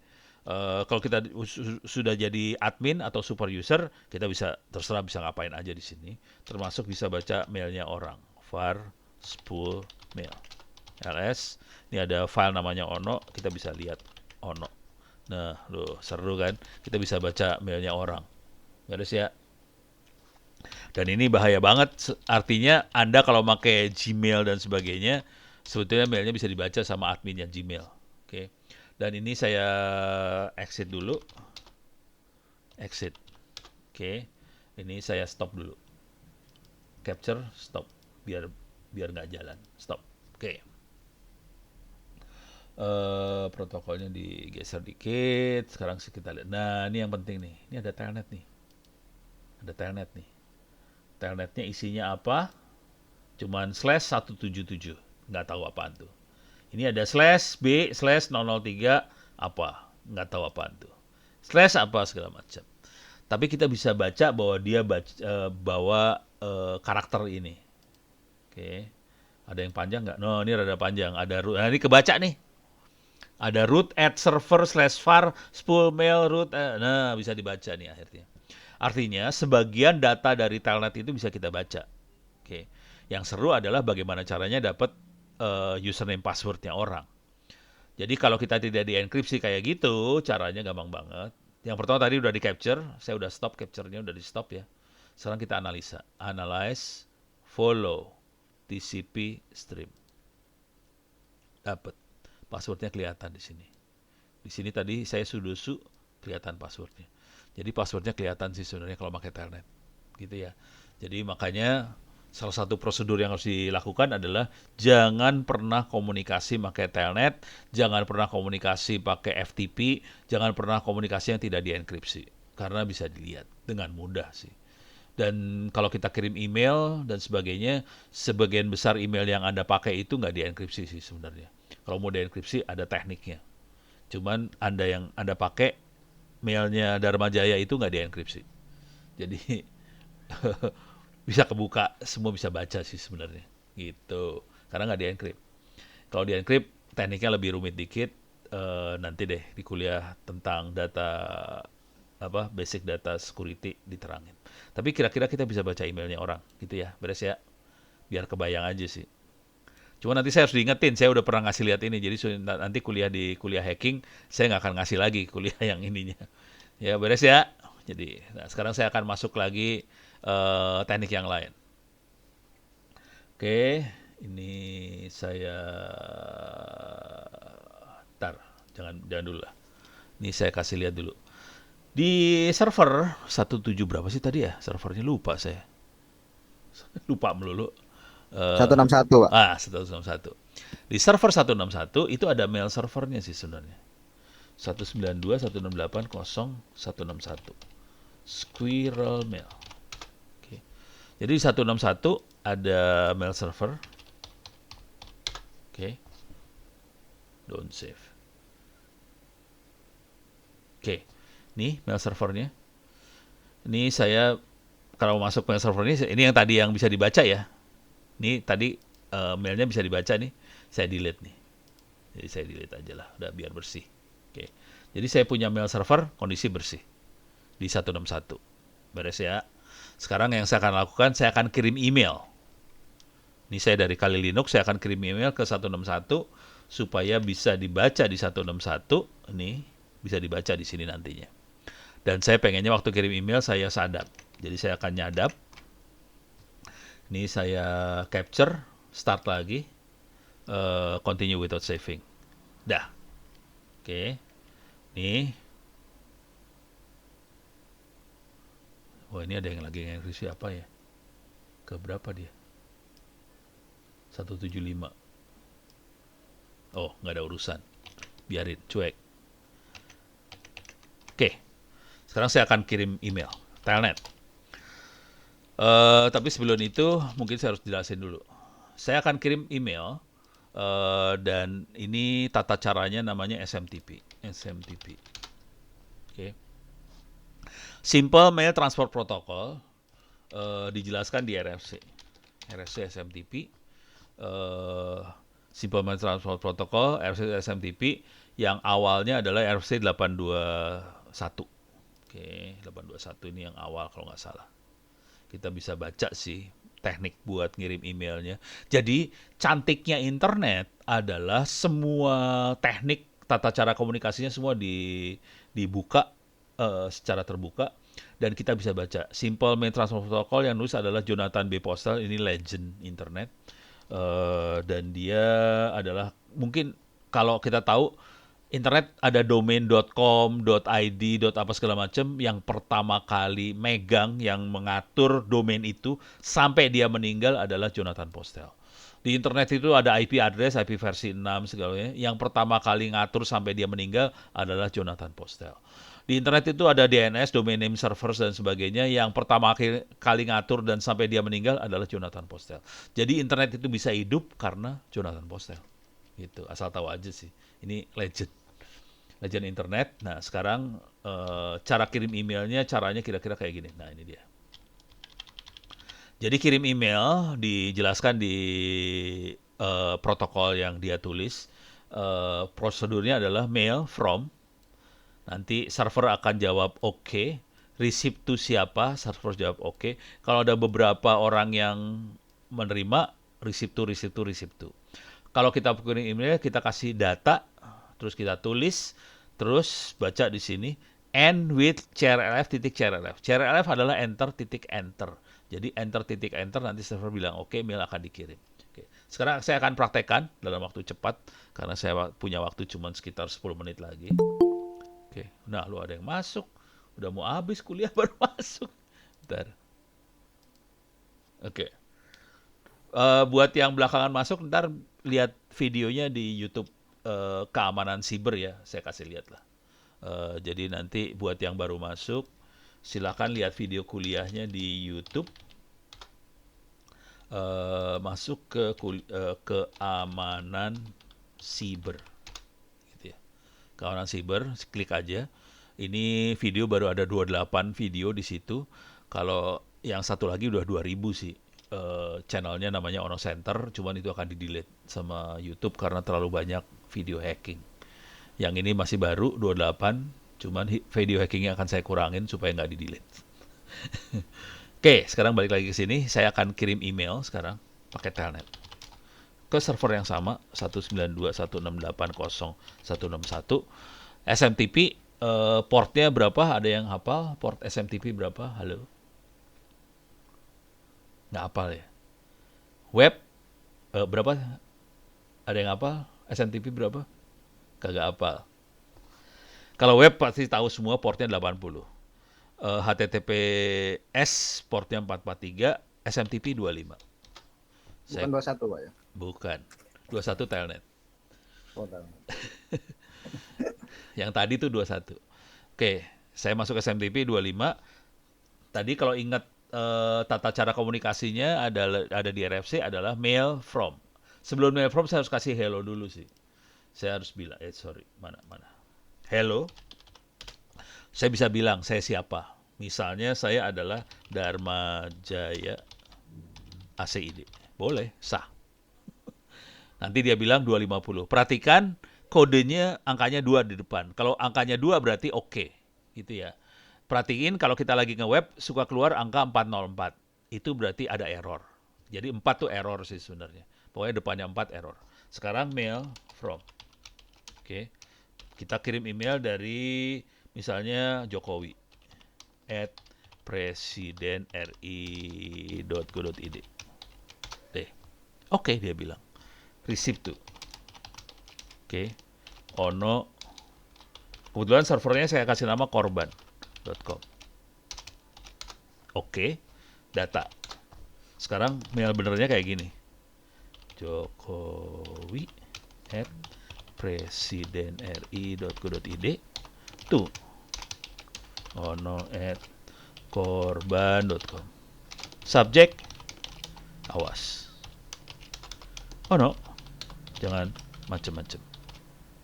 Jangan ngajarin yang enggak-enggak. Nanti saya tangkap. Gitu ya. Terus TTD. Ini hoax, kita tahu ini hoax. Jadi ini adalah bagaimana caranya orang ngirim hoax. Ngirim hoax kan kita bisa pura-pura jadi siapa, terus kita kirim ke orang itu, ke korbannya, dan bisa pura-pura jadi apa, dan kita bisa bikin berita yang dia bisa stres karena berita itu. Saya enter, kirim. Saya quit. Oke. Lah, ini tadi saya tangkap nggak ya? Saya capture ya? Oh. Oke. Stop. Ini harus dibuang dulu nih. Oke. Sekarang saya harus nyari SMTP ada nggak di sini.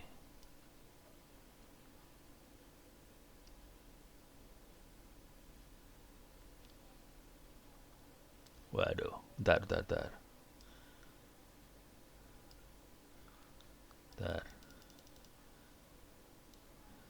IGP. Ini di SMTP ada nih ya. Dapat SMTP 1. Cuman isinya cuma TTD. Kalau kita buka, di sini ada frame-nya bisa dibuka. Oh, kok nggak bisa dibuka? Oke. Oh, ini kelihatan teksnya. Kelihatan. Oke. Tapi kalau mau enak caranya maksud analyze, follow TCP stream. Langsung dapat teksnya. Jadi kita bisa nyadap karena SMTP-nya tidak dienkripsi, kita bisa sadap. Jadi chat SMTP, kirim email dan sebagainya kalau tidak dienkripsi bisa sadap seperti ini caranya. Oke. Nah, sekarang kita lihat hasilnya. Bisa nggak dilihat di web? Nih. Oke, reload. Masuk. Awas, dapat. Jadi bisa kita lihat. hasilnya seperti apa. Nah, kalau ada kejadian perkara seperti ini, biasanya orang forensik yang dilihat adalah ini, full header. Kita bisa lihat nih di sini. Mailnya bukan dari Presiden RI, dari Dharma Jaya ACID. Tapi bukan Dharma Jaya juga, kelihatan IP-nya bukan IP Dharma Jaya sebetulnya. Jadi ini yang dilakukan sama orang forensik sih sebenarnya. Dia akan ngelihat dari header-header seperti ini, dia akan lihat dari log, dari catatan, dia bisa ngelihat dari mana-mana, terus kita bisa memastikan bahwa oke, biang keroknya bukan Dharma Jaya, biang keroknya adalah yang ini sih sebenarnya. Dan dia ngirim ini bukan dari Jokowi ini yang ngirim. Jadi tekniknya seperti itu yang dilakukan. Oke. Sampai sini ada pertanyaan? Kita punya waktu 5 menit doang. Ada pertanyaan? Aman? Stres? Ada Pak, Ya, silakan. kira-kira komputernya spek berapa untuk bisa install aplikasi itu kayak Bapak ini? Eh 4 giga bisa sih sebenarnya, cuman terbatas ya. Maksudnya terbatas ya paling cuman 2 mesin virtual jalan. Kalau saya ini bisa sampai 5-7 mesin bisa jalan sekaligus. Saya speknya adalah, ntar saya kasih lihat. Saya speknya atau core-nya ada 4 core, tapi ini thread-nya 2. Jadi totalnya 8 core sih sebenarnya. Jadi core benernya fisiknya ada 4, karena masing-masing ada thread, jadi punya 8 core. Memorinya bisa kita lihat di sini, memori saya 16 giga. Ini kira-kira kayak gitu. Spek saya rada gila emang. Ini spek saya dapatnya gila karena ini adalah komputer yang bekas dipakai anak saya yang kerjanya ngegame. Akhirnya dipakai sama bapaknya buat main. Soalnya dia pakai komputer lebih bagus lagi sih, nih anak-anak kayak gitu modelnya saya. Tapi 4 giga udah bisa sih, kalau main rada enak 8 sih sebenarnya. Jadi mainnya di memori sih sebenarnya, bukan di core. Kira-kira kayak gitu. Ada Terima lagi? kasih, Pak. Oh, sorry. Prosesornya pastikan ada VT-nya ya, virtualization teknologi. Soalnya kita main di VT banget ini. Kalau nggak ada VT-nya nggak bisa dia virtual. Ada banyak komputer jalan nggak bisa. Jadi harus ada Iya. VT-nya. Gitu. Kalau Android simulator bisa dijalanin, berarti ada biasanya. Android simulator punya masalah karena nah lo, seru tuh. Siapa tuh? Jadi Android punya masalah karena Androidnya yang jalan, Android yang pasti jalan Android X86. Saya belum berhasil yang Android yang wah, koslet loh. Android yang X86 jalan, cuma Android yang satu lagi yang ARM itu harus pakai emulator bukan simulator. Pakai emulator saya belum berhasil jalan di Linux, tapi katanya bisa, cuman saya nggak berhasil. Jadi yang jalan X86. Yang jadi masalah dengan Android X86 tidak semua aplikasi bisa jalan di Android X86. Jadi ya Androidnya ini kalau lihat di sini ya, ini kan tadi ada Androidnya. Nih, ini X86 nih. Android X86 bukan Android biasa. Bukan Android yang ARM, bukan yang handphone ya, bukan. Beda ya. Ya kalau Android-Androidan aja ya bisa jalan lah, web-webnya jalan lah. Cuman kalau mau install aplikasi, pakai Play Store segala macam nggak bisa. Soalnya Play Store kan ARM prosesornya. Ini yang X86. Jadi ada masalah di prosesor sih, Android yang ini. Android X86 bisa diambil free di internet ya. Jadi di sini caranya. Android X86. Ini free, bisa di-download. Oke. Ini porting Android ke ke PC. Cuman aplikasi dari Play Store ya nggak bisa. Soalnya kan mereka buat ARM rata-rata bikinnya. Gitu. Masalahnya itu aja sih. Oke, ada lagi pertanyaan? Seru ya. Saya Pak, Yuk, silakan. untuk protokol HTTPS atau SFTP bisa ditangkap nggak Pak oleh Wireshark? Wireshark nggak bisa. Jadi HTTPS, SFTP nggak bisa. Kalau mau nangkap itu harus pakai serangannya pakai MITM. Jadi pakai serangan yang ini nih, mana tadi? Ini saya tutup dulu. Oke. Di sini ada sniffing, di sini ada MITM. Jadi harus belajar yang namanya MITM.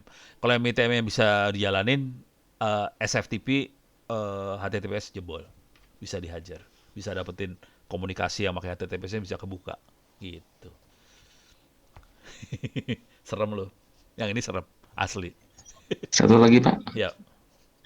yang tadi kan sempat bahas reverse engineering itu kalau versi aplikasi website apakah ada yang namanya reverse engineering untuk hacking Pak? Website ya? Website Ya, sih enggak sih. Reverse engineering biasanya udah exe kita balikin ke source code. Kalau website kan udah PHP biasa segala macam, jadi nggak reverse engineering dia. Kalau jadi website, cuma aplikasi desktop ya. iya, iya. Yang exe gitu di desktop ya, kita biasanya reverse gitu. Tapi itu ilmunya saya juga nggak nguasain banget sih. Soalnya keluarnya kadang-kadang bahasa assembler stres. Ini orangnya harus telaten banget, yang reverse engineering itu orang telaten. Saya nggak, ini assembler, stres lu baca. Itu aja sih. Kalau Anda tanya lebih lanjut, saya udah stres nanya yang ini, udah stres. Harus ngaku dulu lah. Saya udah stres kalau assembler. Oke, ada lagi pertanyaan? Ini Pak. Ya, Selain kali bisa pakai offline untuk hacking nggak Pak? oh banyak. Yang dianjurkan? Oh banyak sih. Boleh coba-coba sih. Kali termasuk yang banyak dokumentasinya. Kalau mau nyari gini aja lah, hacking OS gitu aja udah. Bejibun dah atau best. Tambahin best hacking OS nih. Top 10 operating system for ethical hacking. Nah, udah banyak. Keren-keren sih asli. Ini top 10 2020 ya. Ntar, ke bawahin dikit. Kali Linux nomor 1. Yang bagus juga adalah Blackbox. Oke, ada lagi Parrot OS. Ini saya nggak kenal, kalau yang ini nggak kenal. Tapi ini bagusnya buat forensik dia. Jadi oke juga buat belajar. Ada Samurai, ada banyak lah. Silakan. Ini semua free loh. Kita kalau udah ngomong kayak gini free semua. Gitu. Ada sih ya. Silakan dicoba aja. Kalau mau gombal bisa bikin itu di review semua jadi buku juga bisa sih. Langsung dapat A, udah dapat 100 gitu. Tapi reviewnya yang bagus ya. Kan 200 halaman gitu. Ada lagi pertanyaan? Kalau nggak ada habis kita. Ya. Lanjut Pak, Ya. untuk yang jurnal dan buku, kalau misalkan kita penelitiannya itu melibatkan pihak lain dan untuk source code-nya itu harus kita sertakan juga atau gimana? Nggak harus sih sebenarnya. Untuk jurnal sama buku ya, nggak harus. Kita bisa kasih overview aja sih. Apalagi jurnal cuma 6 halaman loh. 8 lah. Kadang-kadang bisa sampai 12, tapi saya biasanya 6 sampai 8 halaman. Jadi source code nggak disertakan biasanya. Cuman bukan di teks nggak disertakan ya. Cuman kalau di buat reviewer, kadang-kadang dia suka minta. Jadi kita bisa kasih icip-icip source code-nya, tapi nggak full semua gitu. Kalau buku juga sama. Makanya saya cenderungnya pakai open source, bukannya apa-apa, supaya kalau kita butuh menyertakan aman gitu aja sih. Sebaiknya sih pakai open source kalau nulis-nulis kayak gitu supaya hidup lu aman gitu aja sih. Beres ya. Oke, siap Pak. Terima kasih. Oke, ada lagi pertanyaan? Wah, kalau banyak yang nulis saya seneng sih sebenarnya. Lu nggak usah ujian dah, bisa lulus. Cuman jujur, selama bertahun-tahun saya di Dharma Jaya, sebetulnya yang bagus nulis paling cuma 2 orang, 3 orang sih dari 30-an anak gitu. Tapi ya mudah-mudahan bisa lebih banyak tahun ini gitu. Ada lagi? Nggak ada? Aman. Diskusi kita lewat email ya. Diskusi lewat email. Kalau ada pertanyaan tiap saat bisa lewat email. Nggak ada? Habis? Aman? Maaf Pak, terakhir Pak, Ya, silakan. ada absensi nggak nanti Pak? Kalau kata Pak Kaprodi, Pak Teddy, ada. Cuman saya nginstall itu kan, kalau kita lihat di Moodle saya tuh ada kayak itu ya.